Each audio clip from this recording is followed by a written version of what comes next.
கடைசி நாளில் ஏசப்பா ஒரு சொல்கிறாரு, சத்தமிட்டு சொல்கிறாரு, ஒருவன் தாகமாக இருந்தால் என்னிடத்திலே வந்து பானம் பண்ண கடவன். வேத வாக்கியம் சொல்லுகிறபடி என்னிடத்தில் விசுவாசமாக இருக்கிறவன் எவனோ அவன் உள்ளத்திலிருந்து ஜீவ தண்ணீர் உள்ள நதிகள் ஓடும் என்கிறார். கேட்கணும்னு விரும்புகிறாரு. ஏன்னா விரும்பப்படாத ஒரு பொருளை கொடுத்து என்னங்க பிரயோஜனம்? அவனுக்கு அதனுடைய மகிமை தெரியுமா? ஆகையினால தான் நம்ம ஜீவ தண்ணீரை வாஞ்சிக்கிறமான ஆண்டவர் பார்க்குறாரு. உலகத்தால் அந்த தாகத்தை தீர்க்கவே முடியாது. அதனால தான் பார்த்திங்கன்னா பணக்காரராக இருக்கிறவங்க இன்னும் அதிகமாக பணம் பண்ணணும்னு ஓடுறாங்க. இதெல்லாம் எதுக்கு அடையாளம்னா ஒரு வெறுமையான ஒரு வாழ்க்கைக்கான அடையாளம் தானே தவிர வேறு ஒன்றுமே கிடையாது. ஒவ்வொருத்தருமே நம்ம வாழ்க்கை பாடத்தில் ஒன்றை கற்றுக்கொள்கிறோம். நம்ம உலகத்தின் ஐஸ்வர்யமும் உலகத்துக்கு அடுத்த எல்லா விதமான இச்சையும் சந்தோஷமும் வெறும் மாயை என்பதை ஒரு ஸ்டேஜில் நம்ம கற்றுக்கொள்கிறோம். ஜெயம் கொள்ள வேண்டும் என்று கர்த்தர் விரும்புகிறார். லோத்தின் மனைவி அவங்க நடந்து போகும்போது திரும்பி பார்க்காதன்னு சொன்னதுனால விறுவிறு நடந்து போயிட்டாங்கன்ற மாதிரி நம்ம மனசில் தோணுது. ஆனால் அது ஒரு நெடிய பிரயாணம். டியர் பிரதர்ஸ் அண்ட் சிஸ்டர்ஸ், இன்னைக்கு வெளிப்படுத்தல் 21 ஒரு 3 வசனங்கள், அந்த 3 வசனங்களில் ஆழமான காரியங்களை பார்க்க போகிறோம். ஒன்று என்னென்னா, தேவன் நமக்கு தரக்கூடியதில் ஒன்று ஜீவ தண்ணீர் என்று சொல்லப்படக்கூடியது. வேத வசனத்தில் ஜீவ தண்ணீரை பற்றி பல இடங்களில் சொல்லப்பட்டிருக்கு. இந்த ஜீவ தண்ணீர்னா என்ன? அதை குடிக்கிறவனுக்கு தாகமே எடுக்காதுன்னு ஆண்டவர் சொல்கிறாரு. அப்படி தாகம் எடுக்காத அந்த ஒரு திருப்தியாக்குகிற ஜீவ தண்ணீரை குறித்து நம்ம தெரிந்து கொள்வோம். அடுத்தது, ஜெயம் கொள்ளுகிறவன் எல்லாவற்றையும் சுதந்திரித்து கொள்ளுவான்னு கர்த்தர் சொல்கிறாரு. ஜெயம் கொள்கிறவன்னா என்ன அர்த்தம்? அப்படின்னா எதை ஜெயிக்க போகிறோம் நம்ம அப்படின்றத குறித்து. அடுத்து, சில பேர் இந்த நித்திய ஜீவனில் பங்கு இல்லாதவங்களா, அவங்க அக்கினி கடலில் பங்கு அடைகிறவங்களா இருக்க போகிறாங்க அப்படின்னு சொல்கிறாரு. அதில் முதல் வார்த்தை பயப்படுகிறவர்கள். அதுக்கப்புறம் மித்ததெல்லாம் நமக்கு தெரியும். நம்ம அந்த பயப்படுகிறவர்கள்லாம் என்ன அப்படிங்கிறத குறித்து இன்றைக்கி பார்க்க போகிறோம். இப்போ 3 காரியங்களை நம்ம பார்ப்போம். முதலாவது ஜீவ தண்ணீர். ஏசப்பா சொல்கிறாரு, அன்றியும் அவர் என்னை நோக்கி, ஆயிற்று, நான் ஆல்பாவும் ஒமேகாவும் ஆதியும் அந்தமுமாய் இருக்கிறேன். தாகமாய் இருக்கிறவனுக்கு நான் ஜீவ தண்ணீரொன்றண்டையில் இலவசமாய் கொடுப்பேன். இப்போது நம்ம ஆண்டவராகிய இயேசப்பா அவர் தான் தொடக்கம், அவர் தான் முடிவு, எல்லாவற்றுக்கும் எல்லாமுமாயும் இருக்கிறவர் அவர் தான். அவரால் கூடாத காரியம்னு ஒன்று இல்லை. ஆனால் தாகமாக இருக்குன்னு எவன் ஒருவன் என்னிடத்துல வருகிறானோ அவனுக்கு நான் ஜீவ தண்ணீரொன்றண்டையில் இலவசமாக கொடுப்பேன் என்று சொல்கிறார். அப்போது சிருஷ்டிக்கப்பட்டிருக்கிற ஒவ்வொரு மனுஷனும் மனுஷியும் தேவனை குறித்த ஒரு தாகம் உள்ளவர்களாக இருக்க வேண்டும் என்று தேவன் விரும்புகிறார். ஏன்னா நமக்கு பார்த்திங்கன்னா நம்ம முழுவதும் ஒரு நாளைக்கு எதனால் ஆட்கொள்ளப்படுகிறோம்? சிந்தனையினால தான் ஆட்கொள்ளப்படுகிறோம். நம்ம எல்லோருக்கும் ஒரு மனது அப்படின்னு சொல்கிறோம். மனது, யோசனை, சிந்தனை, விருப்பம் இப்படின்னு பல வகையில் நம்ம டிஃபைன் பண்ணுறோம். என்னென்னா, every intellectual is running after something. எல்லாருக்கும் ஒரு ஓட்டம் இருக்குது. நம்ம எதையோ ஒன்றை மனதில் வைத்து தான் ஓடுகிறோம். சில காலம் பொருளாதாரம், சில காலம் வாழ்க்கையின் வசதிகள், சில காலம் ஏற்றங்கள், இன்னும் பல நீங்காத வாஞ்சைகள் நம்ம இருதயத்தை ஏவிக்கொண்டிருக்குது. அதை நோக்கின பயணத்தில் நம்ம இருக்கிறோம். ஆனால் தேவன் விரும்புவது அது அல்ல. இதெல்லாம் பூமியில் நமக்கு கொடுக்கப்பட்டிருக்கு. அதை அவர் நிச்சயமாய் நமக்கு தருவார். ஆனால் தேவனை குறித்த வாஞ்சை இருக்குதா அப்படின்னு கர்த்தர் பார்க்குறாரு. ஏன்னா நம்ம ஆதியாகமத்தில் வாசிக்கிறோம், தேவனை தேடுகிறவன் உண்டோ என்று கர்த்தர் மேலிருந்து பார்த்தாரு. ஆனால் தேவனை தேடுகிறவன் ஒருவனும் இல்லை, நன்மை செய்கிறவன் ஒருவனும் இல்லைன்னு. ஏன்னா ஒருவன் தேவனை தேடுகிறவனாக இருந்தால் மட்டும்தான் அவங்ககிட்ட இருந்து நன்மையான காரியங்கள் வர முடியும். ஆகையினால தான் தேவன் எல்லாவற்றையும் நன்மையாக செய்திருக்கிறவர். நன்மை நடக்க வேண்டும் என்று சொன்னால் மனிதர்கள் தன்னை தேட வேண்டும் என்று கர்த்தர் விரும்புகிறார். ஆனால் நம்ம கர்த்தரை தேடாமல் வஞ்சிக்கப்பட்டு பல சூழ்நிலையில் நம்ம இருதயமே நம்மை வஞ்சித்து பல்வேறு விதமான காரியங்களில் நம்ம கண்கள் போய் விடுவதனால தான் நமக்கு இந்த ஜீவ தண்ணீர் கிடைக்காமலே போயிடுது. ஏன்னா இது கேட்கிறவங்களுக்கு தான் கிடைக்கும்னு இயேசு ஆண்டவர் சொல்கிறார். இதை நம்ம யோவான் 7 வாசிக்கிறோம். அங்கே நடக்குது ஒரு காரியம். பண்டிகை ஒன்று நடக்குது, கூடார பண்டிகை. இந்த கூடார பண்டிகையில் வந்து டேபர்நாக்கிள் ஃபெஸ்டிவல்னு சொல்கிறாங்க. இது பழைய ஏற்பாட்டில் கொடுக்கப்பட்ட ஒரு முறைமை. இதன்படி யூதர்கள் எல்லோரும் வந்து கூடியிருந்து அந்த ஃபெஸ்டிவல் ஆஃப் பூத்ஸில் ஒவ்வொரு வீடுகள் மாதிரி செஞ்சு ஒரு டெம்பரரி ஸ்ட்ரக்சர் மாதிரி பண்ணி அதில் இருப்பாங்க. இது ஒரு பிரசித்தி பெற்ற ஒரு காரியம். அதுக்கு எல்லாரும் வருவாங்க. அப்போது இயேசு ஆண்டவர் ஏன் போகலன்னு சகோதரர்கள் கேட்டாங்க, அவருடைய மரியாளுக்கு பிறந்த மற்ற சகோதரர்கள். அப்போ இயேசப்பா சொன்னார், இந்த உலகம் வந்து நான் சொல்லுவதை அது ஏற்றுக்கொள்ளாது, அதனால் நான் இப்போ போக மாட்டேன், நீங்கள் போங்க அப்படின்னு சொன்னார். ஸோ அவங்கெல்லாம் போன பிறகு நடுவில் ஆண்டவர் யாருக்கும் தெரியாமல் அங்கே வந்தார். அப்படி வந்து ஆண்டவர் என்ன செய்ய ஆரம்பித்தார், வந்து உபதேசம் பண்ண ஆரம்பித்தார். பார்த்துருக்கு, அதை போட்டிருக்கு பாருங்கள். அவர் வெளியரங்கமாய் போகாமல் அந்தரங்கமாய் பண்டிகைக்கு போனார். அப்படி ஏன் அவ்வளோ தூரம் ஆண்டவர் போக வேண்டிய அவசியம்? ஒன்று வெளியரங்கமாக போயிருக்கணும், இல்லைன்னா போகாமலே இருந்திருக்கலாம். அது ஏன் மறைஞ்சிருந்து போகிறாரு? அப்போ என்ன அர்த்தம்? ஒரு பக்கம் பூமியில் சில காரியங்கள் நடக்குது, ஆனால் தேவனுடைய காரியங்களும் தடையில்லாமல் நடக்குது. பூமியில் நடக்கிற காரியம் என்ன? தேவனை குறித்து யார் பேசினாலும், தேவன் மேலே யார் வாஞ்சியாக இருந்தாலும் அவங்கள இந்த பூமி என்ன செய்யும்? பெர்சிக்யூட் பண்ணும். ஏசப்பா சொன்னார், இந்த உலகம் உங்களை பகைக்கிறது. எதனால்? நான் உலகத்திலேருந்து உங்களை தெரிந்து கொண்டேன், ஆகையினால் அது உங்களை பகைக்குதுன்னாரு. அப்போ இந்த உலகம் தேவ பகைஞராக இருக்குது. அப்போ இப்போ ஏசப்பா பகிரங்கமாக போயிருந்தாருன்னா இயேசுவை பிடித்து பெர்சிக்யூட் பண்ணி அவரை கொலை செய்வதற்கு ஒரு கூட்டம் அங்கே ஆயத்தமாக இருக்குது. அதனால் அந்தரங்கமாக போகிறாரு. சரி, அந்தரங்கமாக அப்படி போகிறதுக்கு அப்படின்னு அவசியம். ஏன்னா அங்கே அவர் சொல்லக்கூடிய இந்த ஜீவ வார்த்தைகளை கேட்கறதுக்கு கொஞ்சம் பேர் ஆயத்தமாக இருந்தாங்க. அதனால தான் இவ்வளோ ரிஸ்க் எடுத்து போகிறாரு. அங்கே பாருங்கள், அப்போ வந்து 12ஆம் வசனம் போட்டிருக்கு, ஜனங்களுக்குள்ள அவரை பற்றின முறுமுறுப்பு உண்டாகுது. கொஞ்சம் பேர் அவர் நல்லவருங்கிறாங்க, கொஞ்சம் பேர் அவர் வஞ்சிக்கிறவர்னு சொல்கிறாங்க. அப்போ அப்படி என்ன சொல்கிறதுக்கு என்ன காரணம்? கொஞ்சம் பேர் தேவனை வாஞ்சிக்கிறவங்க, அவங்களுக்கு இந்த வசனம் தேவை, அதனால் அவங்க அவர் நல்லவருங்கிறாங்க. ஆனால் கொஞ்சம் பேர் அவன் சும்மா ஏமாத்துறவங்க அப்படின்றாங்க. இவங்களுக்கு என்ன? இவங்க உலகத்துக்கு அடுத்த மக்கள், இவங்களுக்கு தேவனை பற்றி கேட்பதில் மனதும் இல்லை, அதை குறித்து எரிச்சல் அடைகிறாங்க. அதனால தான் அப்படி சொல்கிறாங்க. சரி, கொஞ்சம் பேர் அவரை பிடிக்க வகை தேடுகிறாங்க. ஆனால் பாருங்கள், அவருடைய வேலை இன்னும் வராதபடியினால் ஒருவனும் அவர் மேல் கை போடவில்லை. அப்போ என்ன அர்த்தம்? அநீதியான இந்த உலகத்தில் தேவன் தனது சத்தத்தை தொனிக்க பண்ணுகிறார். அவர் மெஜஸ்டிக்காக அவருடைய வாய்ஸை தொனிக்க பண்ணும்போது ஒருத்தரும் ஒன்றும் செய்ய முடியாது. ஏன்னா அவர் ஏக சக்கராதிபதி, அவருடைய வார்த்தையை மீறி எதுவும் ஒன்றும் செய்ய முடியாது. ஆகையினாலே பாருங்கள், ஒருவரும் கை போடவில்லை. ஏன்னா பார்த்தீங்கன்னா இயேசு ஆண்டவர் அங்கே போய் பிரசங்கம் பண்ணுறாரு. 3ஆவது நாள்லேருந்து கடைசி நாள் வரைக்கும் பிரசங்கம் பண்ணுறாரு. அப்படி பிரசங்கம் பண்ணும்போதெல்லாம் ஒருத்தனும் அவர் மேலே கை போடலை. கொஞ்சம் பேருக்கு அந்த எண்ணம் வருது. அவனுங்க என்ன பண்ணுறானுங்க, ஒரு சோல்ஜர்ஸ் அனுப்பி வைக்கிறானுங்க, எப்படியாவது போய் கைது பண்ணிட்டுவான்னு. அந்த சோல்ஜர்ஸ் என்ன சொல்கிறானுங்க, அப்படியே பிரமித்து நிற்கிறானுங்க. இவரை மாதிரி யாருமே பேசினதில்லை, அவரை எப்படி எங்களை கைது பண்ண சொல்கிறீங்கன்னு பிரமித்து நிற்கிறாங்க. அப்போ என்ன அர்த்தம்? தேவனுடைய வேலை, அந்த வேலையில் யாரும் அவர் காரியங்களை செய்கிறாருன்னு சொல்லி. அப்போ இதே தான் நமக்கும் இன்றும் கூட பார்த்திங்கன்னா, நம்ம ஆண்டவராகிய இயேசு கிறிஸ்துவின் அடிச்சுவற்றை ஃபாலோ பண்ணி தேவனை பற்றி மற்றவங்களுக்கு நம்ம சொல்லக்கூடிய ஒரு உன்னதமான ஒரு பணியை தேவன் கொடுத்துருக்கிறாரு. அதை அவர் கொடுத்த வேலையில் நம்ம செய்யும் போதெல்லாம் சாத்தானால் ஒன்றும் செய்ய முடியாது.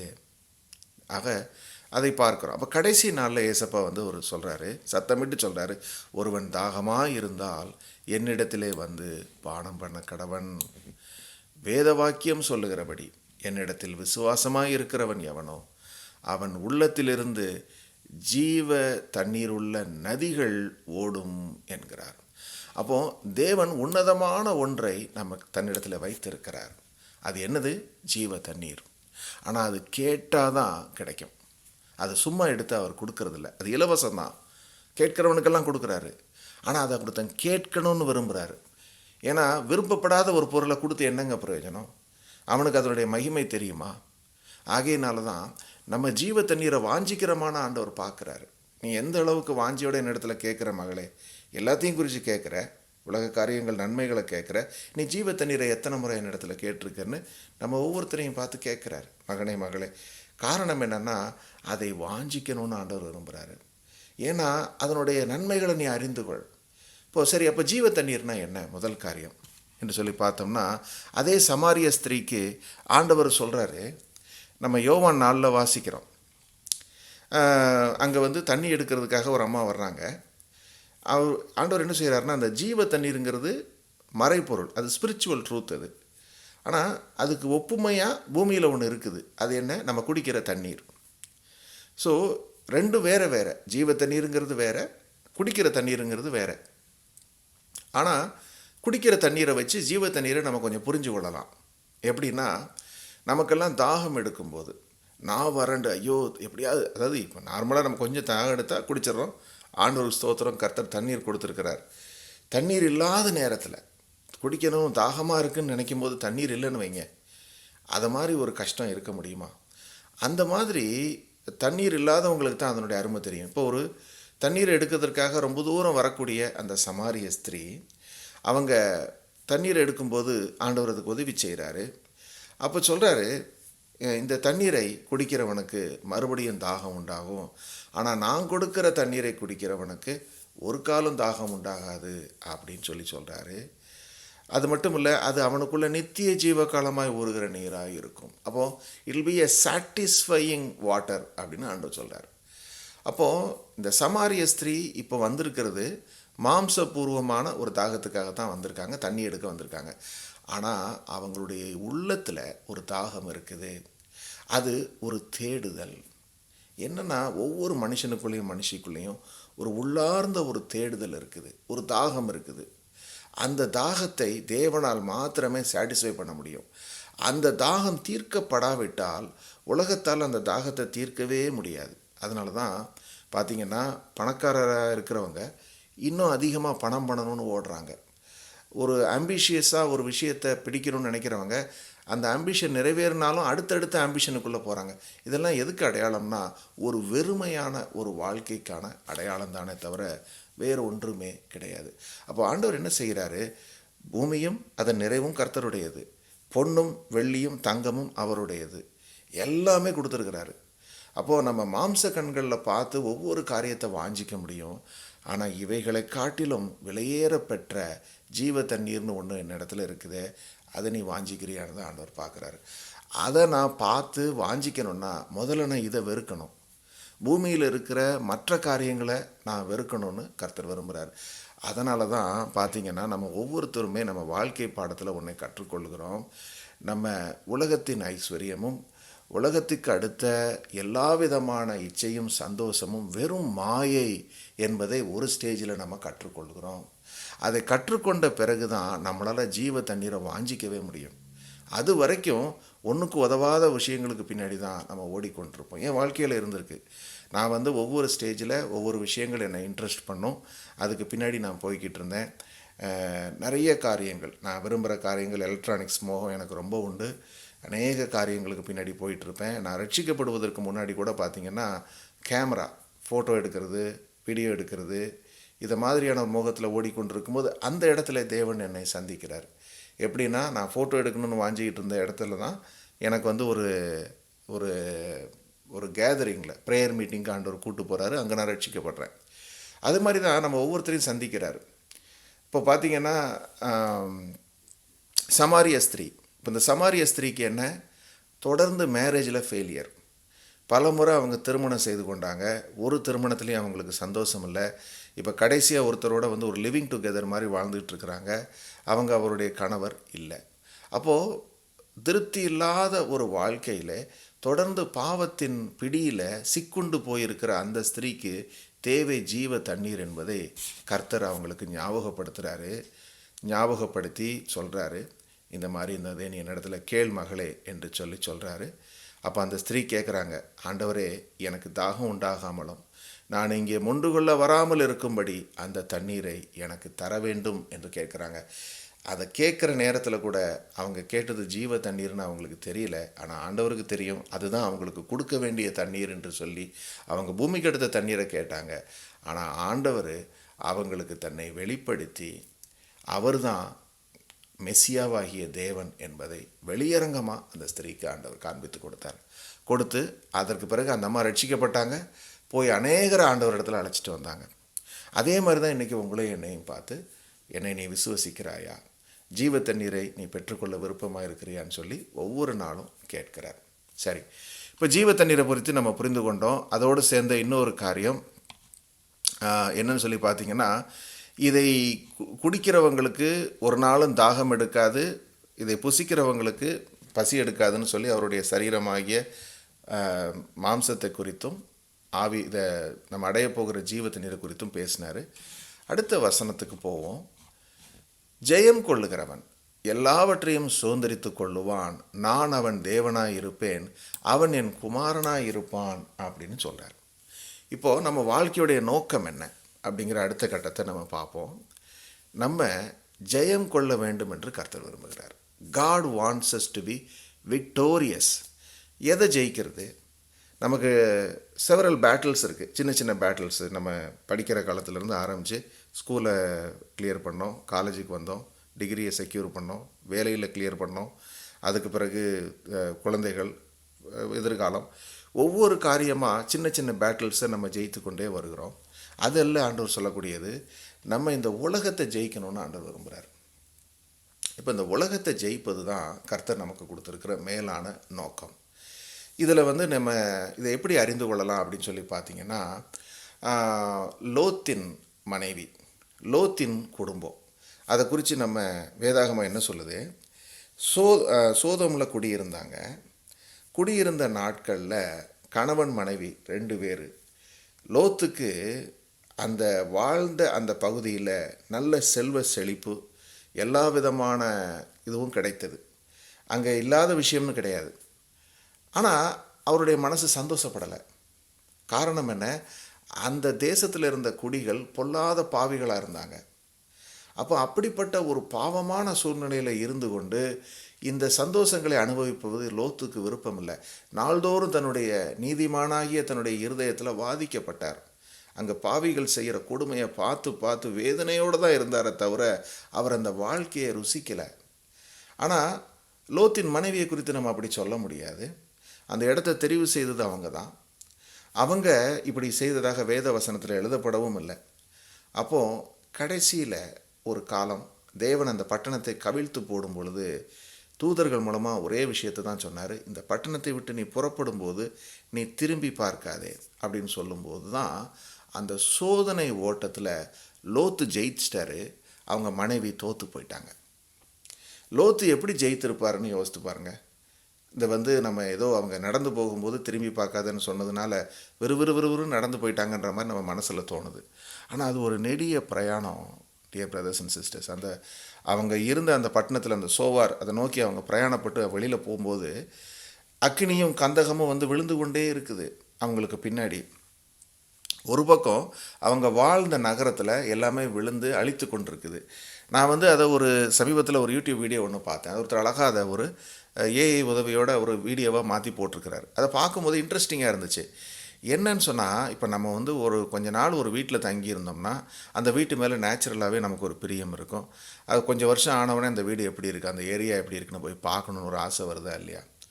அப்போது லோத்தும் அவங்க மனைவியும் போகும்போது, ஐயோ நம்ம ஆசையோடு இத்தனை வருஷம் குடியிருந்தோம், அந்த பட்டணத்தை தேவன் அழிக்க போகிறேன்னு சொல்லிட்டாரு, அது அழிய போகுதா அப்படிங்கிற ஒரு க்யூரியாசிட்டி, ஒரு ஆன்சைட்டி இருக்குமா இருக்காதா? அப்போ நமக்கு என்ன தோணும்? ஒருக்கா திரும்பி பார்த்துருவோம், என்ன தான் நடக்குன்னு பார்த்துருவோம்னு சொல்லி தோணணும் இல்லையா? நம்ம தப்பிச்சிட்டோம், பட்டணத்துக்கு என்ன நடக்குன்னு பார்ப்போம் அப்படின்னு கூட ஒரு எண்ணம் வந்திருக்கலாம். ஸோ அப்போ நான் நினச்சேன், இது எவ்வளோ ஒரு பெரிய சோதனை, இது திரும்பி பார்க்கக்கூடாதுன்னு ஆண்டவர் சொல்கிறாரு. ஆனால் இது ப்ராக்டிக்கலாக பாசிபிளா அப்படின்னு எனக்கு ஒரு எண்ணம் வந்தது. அப்போ தான் ஆண்டவரிடத்தில் ஜெபிக்கும்போது ஒரு விஷயத்தை ஞாபகப்படுத்தினார். என்னென்னா, ஆண்டவர் 2 பேருடைய இருதயத்தையும் ஆயத்தம் பண்ணியிருக்கிறார். ஒன்று லோத்தினுடைய இருதயம். அவருக்கு அந்த பட்டணத்தில் வாழ்ந்தப்போ அந்த அனித்தியமான சந்தோஷங்களையும் அந்த காரியங்களையும் எதையுமே அவர் என்ஜாய் பண்ணல. அதனால் அந்த பட்டணத்தை அவர் வெறுத்து தான் அங்கே இருந்திருக்கிறார். ஆகையினாலே தேவன் ஒரு வாய்ப்பு கொடுத்து அவரை வெளியில் அழைத்து கொண்டு வந்தப்போ அவர் நிச்சயமாக திரும்பி பார்க்கணுங்கிற ஒரு வாஞ்சை அவருக்கு வந்திருக்காது. ஏன்னா அதை அவர் வெறுத்து விட்டாரே. அதுக்கப்புறம் அதையே அவர் பார்க்க போகிறார். ஆகையினால அவர் ஆஹா நம்ம வெளியில் தப்பிச்சிட்டோன்னு சொல்லி வேகமாக போயிட்டார். ஆனால் லோத்தின் மனைவி அவங்களுக்கும் கர்த்தர் நிச்சயமாக இருதயத்தில் பேசியிருப்பார். ஏன்னா ஒவ்வொருத்தருடைய இருதயத்திலும் நியாயப்பிரமாணத்தை எழுதி வச்சிருக்கிறார் இல்லைங்களா? ஆகையினால அவங்களுக்கும் தெரிஞ்சிருக்கும் இப்படிப்பட்ட வாழ்க்கை பாவமான ஒரு வாழ்க்கை, இந்த ஜனங்க வாழக்கூடிய ஒரு வாழ்க்கை என்று சொல்லி. ஆனால் அவங்க அதை ஏற்றுக்கொள்ளவும் இல்லை, தேவனுடைய ஜீவ தண்ணீரை வாஞ்சிக்கவும் இல்லை. அதனால் என்ன செஞ்சிட்டாங்க, நடந்து போய் கொண்டு இருக்கும்போது உலகப்பூர்வமாக அப்படியே திரும்பி பார்த்தாங்க, உப்புத்தூணாக மாறி போயிட்டாங்க. ஸோ இப்போ இந்த 2 பேரில் ஜெயித்தது லோத்து மாத்திரம்தான், அவருடைய மகள்களும் ஆஃப்கோர்ஸ். அப்படியானால் இப்போ நம்ம எந்த நிலைமையில் இருக்கிறோம்? நம்மளும் இந்த பூமியில் தான் இருக்கிறோம். இங்கே பூமிக்கு அடுத்த காரியங்களையே நம்ம வாஞ்சிக்கிறவங்களா, உலகத்துக்கு அடுத்த காரியங்களையும் நம்ம அதிலேயே நோக்கமாக இருக்கிறவங்களா இருந்தால் நம்மளால் ஜெயிக்க முடியாது. அதனால தான் ஆண்டவராய் இயேசுப்பா சொல்கிறாரு யோவான் 7 இயேசு அவளுக்கு 1 யோவான் 5ஆம் அதிகாரத்தில் தேவனால் பிறப்பதெல்லாம் உலகத்தை ஜெயிக்கும். நம்முடைய விசுவாசமே உலகத்தை ஜெயிக்கிற ஜெயம். அப்போது தேவனால் பிறந்த ஒவ்வொருத்தனும் இந்த உலகத்தை ஜெயிப்பான். நம்முடைய விசுவாசம்தான் உலகத்தை ஜெயிக்கிற ஜெயம் அப்படிங்கிறார். அப்போது விசுவாசம்னா என்ன? கிரியை. கிரியைனா என்ன? நாள்தோறும் இயேசு கிறிஸ்து என்னோடு கூட இருக்கிறார் என்ற நம்பிக்கையிலே அவரோடு இசைந்து வாழ்வது தான் அந்த விசுவாசத்தின் கிரியை.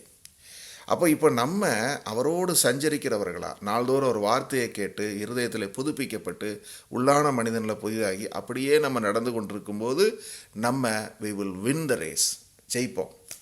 அப்படி இல்லை, கொஞ்சம் பின்னாடி நோக்கி பார்த்துட்டோம், ஓகே கொஞ்ச நேரம் ப்ரேயர் பண்ணோம் போதும், கொஞ்ச நேரம் இது பண்ணோம் போகிறோம், மற்ற ஊருக்கு வாழ்க்கைக்கு அடுத்த காரியங்களை பார்ப்போம் அப்படின்னு சொல்லி நம்ம நினச்சோம்னு சொன்னால் அடுத்த நிமிடமே என்ன ஆகிவிடும், உலகம் நம்மை ஜெயித்து விடும். அப்போ உலகம் நம்மளை ஜெயிக்கிறதுக்கு பல ஃபேக்டர்ஸ் இருக்குது. பூமிக்கு அடுத்த எந்த ஒரு காரியமும் நம்முடைய இருதயத்தை எடுத்துக்கொள்ள வாய்ப்பு இருக்குது. அதனால தான் இயேசப்பா இதை நமக்கு சொல்கிறார். அடுத்த ஒரு வசனம் பாருங்கள். இயேசுவானவர் தேவனுடைய குமாரன் என்று விசுவசிக்கிறவனே அன்றி உலகத்தை ஜெயிக்கிறவன் யார்? அப்போது ஆண்டவராக இயேசு கிறிஸ்துவை விசுவசிக்கிற ஒருத்தனால் மட்டும்தான் உலகத்தை ஜெயிக்க முடியும்னு ஆண்டவர் பிளெயினாக கொடுத்துட்டார். இதை கேட்கும்போது ரொம்ப எக்ஸ்க்ளூசிவாக தெரியும். அது எப்படி ஜீசஸை விசுவசிக்கலைன்னா ஒருத்தர் ரட்சிக்கப்பட முடியாதா? மனசாட்சியில் கூட ஆண்டவர் நல்லவங்களாக நிறைய பேர் வச்சுருக்கிறாரு. விஷயம் என்னென்னா, இயேசு ஆண்டவர் இந்த உலகத்தை ஜெயித்தார். அவர் மாத்திரம்தான் ஜெயித்தார் என்று பார்க்கிறோம். அவர் சொல்கிறார், இந்த உலகத்திலே உபத்திரவம் உண்டு, ஆனாலும் திடன் கொள்ளுங்கள், நான் இந்த உலகத்தை ஜெயித்தேன். அப்போது அவர் இந்த உலகத்தை ஜெயிப்பதற்கு எவ்வளவு உபத்திரவங்களை கடந்து வந்தார் என்று பார்க்கிறோம். அவர் அனித்தியமான சந்தோஷங்களை பிரியப்படவும் இல்லை, அவருக்குள்ளே பாவம் காணப்படவும் இல்லை, வஞ்சனையும் இல்லை, எதுவுமே இல்லை. அப்போ அவருக்கு அது ஒரு அட்ராக்ஷனாக இருந்திருக்காது. இப்போ உங்களுக்கு எனக்கும் முதல்ல நம்ம என்ன செய்யணும், இந்த அனித்தியமான பாவ சந்தோஷங்களை வெறுத்து நம்ம தேவனிடத்தில் போகிறதுக்கு ஒரு பெரிய ஒரு புஷ். ராக்கெட் லான்ச்சர் வானத்துக்கு போகும்போது ஃபஸ்ட்டு ஒரு லேயர் அது கிராஸ் பண்ணணும், அதுக்கு ஒரு பெரிய ஃபோர்ஸ் கொடுக்க வேண்டியிருக்கும், அடுத்த லேயருக்கு இன்னும் கொஞ்சம் ஃபோர்ஸ் கொடுத்தா போதும். அது மாதிரி உங்களுக்கும் எனக்கும் இந்த உலகத்தினுடைய பற்றுகள் ஆசைகளை விடுவதற்கு ஒரு மேஜர் ஃபோர்ஸ் ஒன்று கொடுக்க வேண்டியிருக்குது. அடுத்தது என்ன, உபத்திரவங்கள். நம்ம நீதியின் பாதையில் நடக்கும்போது வரக்கூடிய உபத்திரவங்கள் அடுத்த லேயரையும் கிராஸ் பண்ணி தான் நம்ம போகணும். ஆனால் ஆண்டவராகிய இயேசு கிறிஸ்து இந்த உபத்திரவ பாதையில் தான் அதிக பிரயாணம் பண்ணுறாரு. ஏன்னா நம்ம பார்க்குறோம் கல்வாரி சிலுவையில் அவர் அடைந்த பாடுகள். ஆண்டவராகிய இயேசு கிறிஸ்து தேவனை பிரிந்து அவர் சிலுவையில் அறையப்பட்ட அந்த நேரத்தில் அவர் சந்தித்த உபத்திரவங்கள், இது எல்லாவற்றையும் அவர் மேற்கொண்டார். எப்படி? தனக்கு முன்னால் வைக்கப்பட்டிருந்த சந்தோஷத்தை தான் அவர் பார்த்தாரு, ஜெயித்தார். அதைத்தான் நம்மளுக்கும் சொல்கிறாரு, உங்களுக்கும் உபத்திரவம் உண்டு, ஆனால் திடன் கொள்ளுங்க, நான் ஜெயித்தேன். அப்போ என்ன அர்த்தம்? நான் ஜெயித்ததுனால என்னுடைய பிள்ளைங்களாகிய நீங்களும் ஜெயிப்பீங்க. என்னுடைய அடிச்சுவற்றை ஃபாலோ பண்ணி வாங்க, ஸ்கேட்டர் ஆகி போயிடாதீங்க, இந்த பக்கமாக அந்த பக்கமாக பார்த்து ஏமாந்து போயிடாதீங்க, என்னுடைய அடிச்சுவற்றை ஃபாலோ பண்ணி வாங்க என்று தான் அவர் சொல்கிறார். அப்போது இதைத்தான் நம்ம ஜெயம் கொள்ளுகிறவன் என்கிற வார்த்தையில் கற்றுக்கொள்ளுகிறோம். மூன்றாவது கடைசி பகுதி பயப்படுகிறவர்களும்னு போட்டிருக்கு. பயப்படுகிறவர்களும் அவிசுவாசிகளும் அருவருப்பானவர்களும் கொலைபாதகரும் விபச்சாரக்காரரும் சூனியக்காரரும் விக்கிரக ஆராதனைக்காரரும் பொய்யர் அனைவரும் 2ஆம் மரணமாகிய அக்கினியும் கந்தகமும் எரிகிற கடலிலே பங்கடைவார்கள் என்று சொல்கிறார்.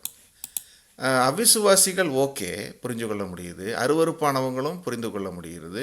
அதே மாதிரி சூனியக்காரன், விக்கிரகாராதனைக்காரன், பொய்யன், இவங்கெல்லாம் அங்கே போக வேண்டிய ஆட்கள் தான். ஆனால் பயப்படுகிறவங்களை எதுக்கு ஆண்டவர் தூக்கி அதில் போடுறாரு? அவனே பாவம் பயந்து சுபாவமாக இருக்கிறான், அவனையுமா தூக்கி நரகத்தில் ஆண்டவர் போடுவார் அப்படின்ற ஒரு எண்ணம் வருது இல்லைங்களா? ஆகையினால் இந்த பயப்படுகிறவர்கள் அப்படிங்கிறதுக்கான டெஃபினிஷனை நம்ம பார்த்தோம் என்று சொன்னால் இதுதான் அதில் வந்து கொடுக்கப்பட்டிருக்கிற விஷயம். இப்போது பயப்படுகிறவர்கள்னு சொல்லியிருக்கிற வார்த்தை வந்து தமிழில் பயப்படுகிறவர்கள்னு சொல்லுது. ஆனால் இந்த இஎஸ்வி மொழிபெயர்ப்பில் வந்து என்ன சொல்லுது? கவர்ட்லி, கோழைகள் என்று சொல்லுது. கோழைத்தனம். இந்த கோழைத்தனம் என்பது இந்த கிரேக்க சொல் டெய்லோய்ஸ் அப்படின்னு சொல்லக்கூடிய ஒரு சொல்லிலிருந்து வருது. அந்த சொல்லுக்கு அர்த்தம் என்னென்னா, பின்மாற்றம் அடைந்து போகிறவர்கள், மன வலிமை இன்றி நம்பிக்கையை மறைக்கும் மனநிலையில் இருக்கிறவர்கள் என்று வேதவசனம் சொல்லுது. அப்போ என்னன்னு சொல்லி பார்த்தீங்கன்னா, நீங்களும் நானும் கர்த்தராகிய இயேசு கிறிஸ்துவை நம்ம விசுவாசித்து நம்ம நாவினாலே அறிக்கை செய்யும் பொழுது தான் ரட்சிப்பை சுதந்திரித்து கொள்கிறோம். ஆனால் நம்ம நாவினால் உச்சரிக்க வேண்டும் என்று சொன்னால் மிகுந்த தைரியம் நமக்கு தேவைப்படுகிறது. அதை நம்மளுடைய கோழைத்தனமான இருதயம் பல முறை என்ன செய்து விடுகிறது? தேவனை மறுதலிக்க வைத்து விடுகிறது. நம்மை நிறைய ஃபேக்டர்ஸ் அழுத்தி கொண்டிருக்கு. நம்ம அந்த சமூகத்தில் ஒரு சூழ்நிலையில் ஒரு கட்டமைப்பில் இருக்கிறோம், குடும்பத்தில் ஒரு கட்டமைப்பில் இருக்கிறோம்.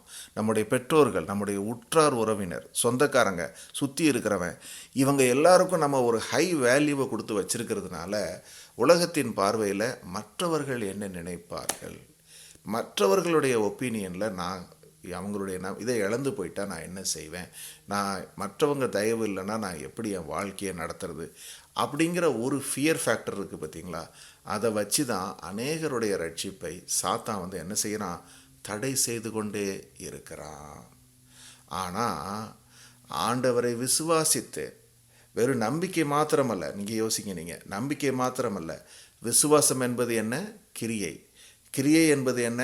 ஆவியானவரோடு பேசி நம்ம நடப்பது. அப்படி செய்யும் பொழுது நம்ம இதை மேற்கொள்வோம். சரி, இதை வேத வசனத்தின் அடிப்படையில் ஆண்டவர் சொல்கிற வார்த்தை மூலமாக தியானித்து நம்ம முடிப்போம். என்னென்னா, மத்தேயு 10:28 சொல்கிறாரு, உங்களுடைய உடலை கொல்லக்கூடியவர்களுக்கு அஞ்சாதீர்கள், ஆன்மாவையும் உடலையும் ஒரு சேர நரகத்தில் தள்ள வல்லவருக்கே அஞ்சுங்கள். இந்த வருஷன் மொழிபெயர்ப்பு நல்லா இல்லை. ஆனால் என்னென்னா, நம்முடைய சரீரத்தையும் ஆன்மாவையும் அழிக்க வல்லவர் தேவன், அவருக்கு தான் அஞ்சனமே தவிர மனிதர்களுக்கு அஞ்ச வேண்டான்னு சொல்கிறார். காரணம் என்ன? நம்ம மரிக்கும்போது எப்படி பிறக்கும்போது தனியாக பிறந்தோமோ அதே மாதிரி மரிக்கும்போதும் தனியாக தான் மரிப்போம். ஒருத்தரும் நம்ம கூட வர முடியாது. இயேசு கிறிஸ்துவுக்கு முன்னாடி நிற்கும் போது நீங்களும் நானும் தனியாக தான் நிற்போம். அப்போ வந்து நம்ம யாரை சாக்கு சொல்கிறது? இவங்க ஒத்துக்கலை அவங்க ஒத்துக்கலைன்னு சொல்ல முடியுமா? ஏன்னா இது நம்மளுடைய ஆத்துமா, அது ரட்சிப்பு அடையணும்னா அந்த உரிமை நமக்கு மாத்திரம்தான் இருக்குது. ஈவன் சாத்தானுக்கும் கூட டைரக்ட் உரிமை கிடையாது, தெரியுமா உங்களுக்கு? அநேகரை வந்து சாத்தான் வஞ்சித்து அவங்க சரீரத்தில் நுழைந்து விடுகிறான், அவங்கள வந்து அவன் கட்டுப்பாட்டுக்குள்ளே கொண்டு வர்றான். ஆனால் அவங்க இருதயத்தில் ஒரு முடிவு செஞ்சிட்டாங்கன்னு வச்சுக்கோங்க, இன்றைக்கி எனக்கு டெலிவரன்ஸ் வேணும்னு சொல்லி ஒரு ப்ரேயர் மீட்டிங்கு போக முடிவு பண்ணிட்டாங்கன்னா அவனால் ஒன்றும் செய்ய முடியாது. அந்த மாதிரி தான். அப்போ வில் பவருக்கு ஆண்டவர் அவ்வளோ மேன்மையை கொடுத்துருக்காரு. அந்த வில் பவரை வைத்து அவரை தேடும்படியாக ஆண்டவர் கொடுத்துருக்கிறார் என்பது தான்.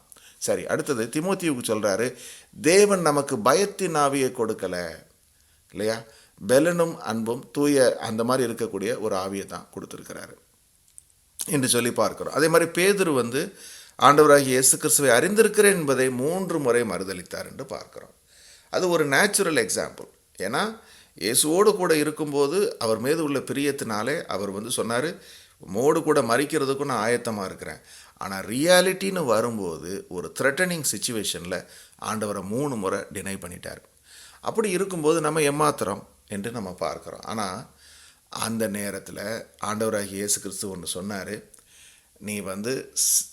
நீ மறுதளித்த உடனேயே சேவல் கூவும் அப்படின்னு சொல்லி. அந்த சேவல் கூவுன உடனேயே ஆண்டவருடைய வார்த்தையை நினைவு கூர்ந்தார், மனம் வெதும்பி அழுதார் இல்லைங்களா?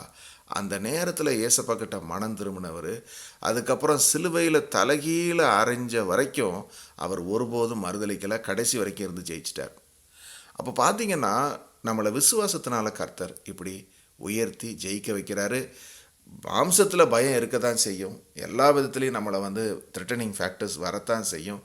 உறுதியோடு நம்ம தேவனை பற்றி கொண்டால் நம்ம அதை ஜெயிக்கிறவர்களாக இருப்போம். நம்ம ஒவ்வொருத்தர் வாழ்க்கையிலையும் நம்ம சாட்சியாக சொல்ல முடியும். என்னுடைய வாழ்க்கையிலையும் நான் ரட்சிக்கப்பட்டு ஞானஸ்தானம் வாங்கின நேரத்தில் அநேக உபத்திரவங்கள் வந்தது. பல வகைகளில் வந்து குடும்பத்தில் சாட்சி கொடுக்கும்போதும் அநேக விஷயமான அவநம்பிக்கைகள் மற்ற காரியங்கள் இருந்தது. ஆனால் உறுதியாய் விசுவசித்தேன், இதை தந்திருக்கிறவர் தேவன் என்று சொல்லி அவர் இறுதி வரைக்கும் நடத்தி சென்றார். அப்போது பயப்படுகிறவர்களும் என்ற வார்த்தை வந்து எதை காண்பிக்குது? பயத்தினால நம்ம ஆண்டவரை அறிந்திருக்கிறோம் என்பதை மறுதளிக்கக்கூடிய ஒரு காரியம். இதனால தான் பார்த்திங்கன்னா நிறைய வகையில் நம்ம முழுமையாக தேவன் தருவதை ஏற்றுக்கொள்ள முடியாமல் இருக்குது. அப்போது யாரும் நமக்கு தடையாக இருக்க முடியாது, நம்ம இருதயத்தில் முடிவு செய்து விட்டால். ஸோ நம்ம ஒவ்வொருத்தருமே யோசிப்போம். நம்ம ஏற்கனவே தைரியமாக முடிவெடுத்து ரட்சிக்கப்பட்டு ஆண்டவருக்குள்ளே வந்திருக்கலாம். வந்த பிறகும் கூட இந்த பயம் வந்து நம்மை தடுத்து விசுவாசத்தில் நடக்காதபடி, தேவனை குறித்து சாட்சி கொடுக்காதபடி நம்மை ஊமையாக மாற்றி விடுகிறது. ஆரம்பத்தில் நான் வல்லமையாக தான் ஆரம்பித்தேன், ஆனால் நடுவில் எனக்கு அப்படியே வந்து நிறைய காரியங்கள் வந்துட்டதுனால ஒரு இன்ட்ரெஸ்டே இல்லை பிரதர், என்னால் ப்ரேயர் பண்ணவே முடியல, என்னால் எதுவுமே செய்ய முடியல அப்படின்னு சொல்கிறவங்களா இருந்தால் நம்ம இன்றைக்கி ரீடெடிகேட் பண்ணுவோம். ஆண்டவரே, விசுவாசத்தினால நான் ஜெயிக்கணும், எனக்கு இல்லை இருதயத்தில் இருக்கிற பயத்தை எல்லாம் எடுத்து போடுங்க அப்படின்னு சொல்லி ஆண்டவர்கிட்ட கேட்கலாமா? நம்ம ஜெபிக்கலாம். இந்த 3 காரியங்களுக்காக விசேஷமாக நம்ம ஜெபிப்போம். ஜீவ தண்ணீருக்காகவும் நம்மளுடைய ஜெயத்துக்காகவும் நம்ம ஜெபிக்கலாம். ஆம் தகப்பனே, இந்த நாளில் நாங்கள் கேட்ட தியானித்த இந்த வசனங்களுக்காய் நன்றி செலுத்துகிறோம். தகப்பனே, நீங்கள் இந்த உலகத்தை ஜெயித்தீங்க. அப்போ ஆண்டவராகிய இயேசு கிறிஸ்துவினாலே பிறந்திருக்கிற ஒவ்வொருவனும் இந்த உலகத்தை ஜெயிப்பான் என்று வாக்குத்தத்தம் பண்ணியிருக்கிறீங்க. ஆகையினாலே நாங்கள் ஜெயிப்போம் என்று நம்புகிறோம், விசுவாசிக்கிறோம். தகப்பனே, அதற்கேற்ற தைரியத்தை கொடுங்க. அப்பா, நீங்கள் சொன்னது போல் பேதுருவிலே சொல்லியிருக்கிறீங்க ஆண்டவரே, விசுவாசத்தோடு தைரியத்தை கூட்டி வழங்குங்க. ஆண்டவரே, நாங்கள் செய்ய வேண்டிய காரியங்கள் எதுவாக இருந்தாலும் அதை கிறிஸ்துவுக்குள்ளாய் நாங்கள் பலத்தோடும் நல்ல ஒரு மன உறுதியோடும் திட நம்பிக்கையோடும் காரியங்களை செய்ய எங்கள் தேவன் எங்களை இருதயங்களை ஸ்திரப்படுத்துங்க. அதே போல் ஆண்டவரை, ஒவ்வொருத்தருடைய சூழ்நிலை வேறுவாக இருக்கிறது. சிலருக்கு கடினமான போராட்டங்கள் உண்டு. ஒவ்வொரு போராட்டத்தையும் உங்கள் பாதப்படிக்கு நாங்கள் கொண்டு வருகிறோம். ஜெயம் கொடுக்கிற தேவன் எல்லா போராட்டங்களையும் மேற்கொள்ளக்கூடிய கிருபையை அன்பு சகோதர சகோதரிகள் ஒவ்வொருவருக்கும் அடியனுக்கும் நீங்கள் தந்து எங்களை எல்லாவற்றையும் மேற்கொள்ள செய்ய நீங்கள் கிருபை கொடுங்க.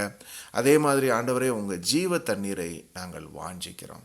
ஆம் தகப்பனே, அப்பா, நாங்கள் எத்தனையோ ஆண்டு காலம் பூமிக்குரிய எல்லா சந்தோஷங்களிலும் உழந்து கொண்டிருந்தாலும் அதனால் என்ன பலன்? ஒருவன் உலகமெல்லாம் தனதாக்கி கொண்டாலும் தன் ஆத்துமாவை இழப்பானாகில் அவனுக்கு வரும் பலன் என்ன என்று தேவன் சொல்லியிருக்கிறீங்க. ஆம் ஆண்டவரே, மெய்யான சந்தோஷம் ஆண்டவராகிய இயேசு கிறிஸ்துவில் அவருக்குள் நாங்கள் இணைத்திருப்பதே என்பதை நாங்கள் வேதத்தின் மூலம் அறிகிறோம். ஆகையினாலே தகப்பனே, ஜீவ தண்ணீரை வாஞ்சிக்கிறோம். எங்கள் இருதயத்துக்குள்ளாக வந்து வாசம் பண்ணுங்க ஆண்டவரே. உங்கள் ஜீவ தண்ணீரை நாள்தோறும் எங்களுக்கு கொடுங்க ஆண்டவரே. எங்களுடைய தாகத்தை நீங்கள் தீர்த்து நித்தமும் கிறிஸ்துவுக்குள்ளாக நாங்கள் திருப்தி உள்ளவர்களாக இருக்க எங்கள் தேவன் கிருபை பாராட்டும்படியாய் செபிக்கிறோம்.